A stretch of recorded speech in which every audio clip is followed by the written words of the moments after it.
I won a couple of awards. I won the Henry J. Kaiser Award for Excellence in Health Writing. That was in 1997 on the Cape Times, which at that stage was South Africa's most prestigious and richest prize.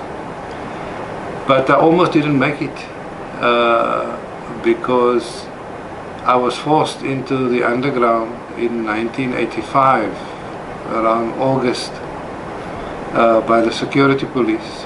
Of course, we were active in the union and we were active politically too. You had to be. As I mentioned earlier on, we had to fight for media freedom. We couldn't expect anybody else to do it for us. So I had to go into the underground, and I arranged with my editor at the time to go on indefinite unpaid leave. But this liberal white management and editors took advantage of the fact that I was on the run. So despite the fact that we had an agreement that I would be on indefinite unpaid leave, they dismissed me a couple of months later in January 1986. And they probably thought they'd never see me alive again. And then when I marched into their plush offices in early 1992, after I was indemnified from prosecution in December 1991, because I joined Umkhonto we Sizwe, I trained in Angola, and I was operating in Cape Town here as the commander of the Ashley Creole detachment.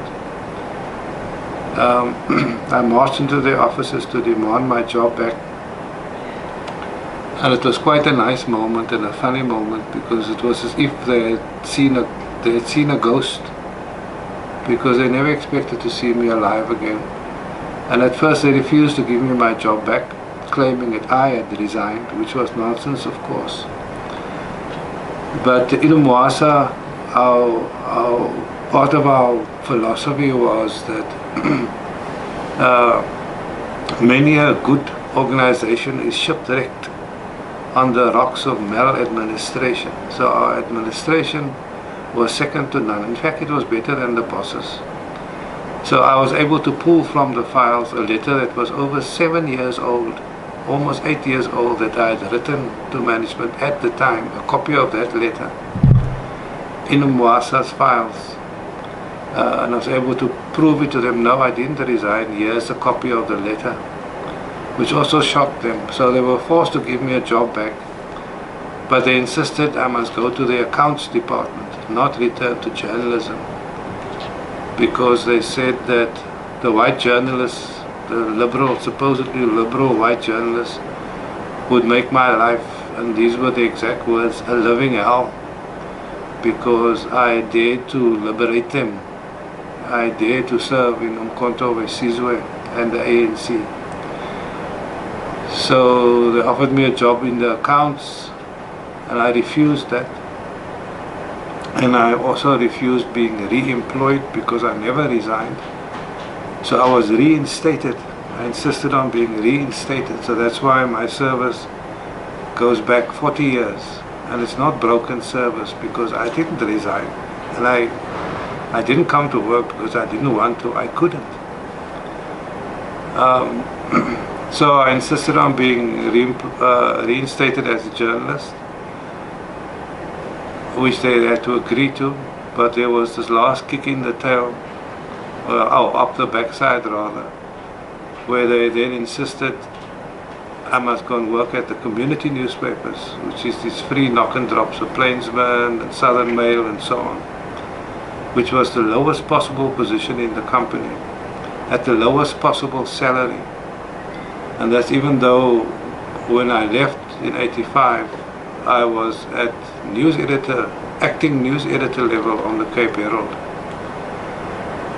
But I took it because they promised me and said that don't worry, after a couple of months you can apply for a transfer to the Cape Argus.